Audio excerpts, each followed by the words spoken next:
Hello everyone, কেমন আছো তোমরা সবাই? আশা করছি ভালো আছো, সুস্থ আছো। আমিও কিন্তু বেশ ভালোই আছি। আজকে হচ্ছে গণেশ চতুর্থী, তাই গণেশ চতুর্থীর অনেক অনেক শুভেচ্ছা সকলকে। আর আজকে না পুকুর এক বান্ধবীর বাড়ি আমাদের সবার নেমন্তন্ন, সেই জন্যই কিন্তু আমরা রেডি হয়ে গেছি আর বেরিয়ে পড়েছি। যাচ্ছি হচ্ছে পুকুর সেই বান্ধবীর বাড়িতে।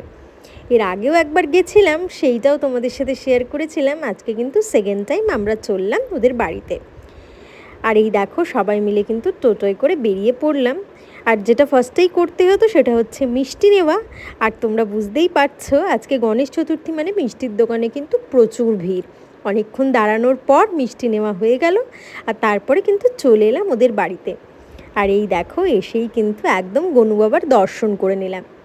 ওখানে কিন্তু দেখে মনে হচ্ছে যে একজন গনু বাবাই বোধহয় রয়েছেন, কিন্তু না, জানো তো ওখানে টোটাল 4জন গনু বাবা রয়েছেন। তারপরে কিন্তু দর্শন করে বসে পড়লাম আমরা খেতে।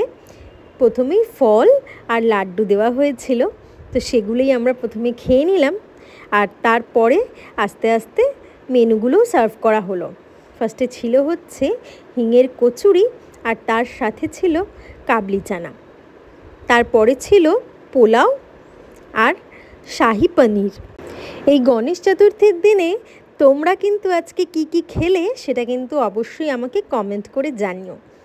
আর তোমাদের কেমন কাটলো গণেশ চতুর্থী সেটাও আমাকে জানিও। পরেই ছিল হচ্ছে আনারসের চাটনি আর পাঁপড়। তারপরে ছিল রসগোল্লা আর তারপরে ছিল পায়েস। আর এই যে দেখতে পাচ্ছ, এই যে আমাদের পুকুর ফ্রেন্ডসরা এখানে রয়েছে, ওদের বাড়িতেই কিন্তু আমাদের আসা। সেটাই ভাবলাম যে তোমাদের একবার দেখিয়ে দিই।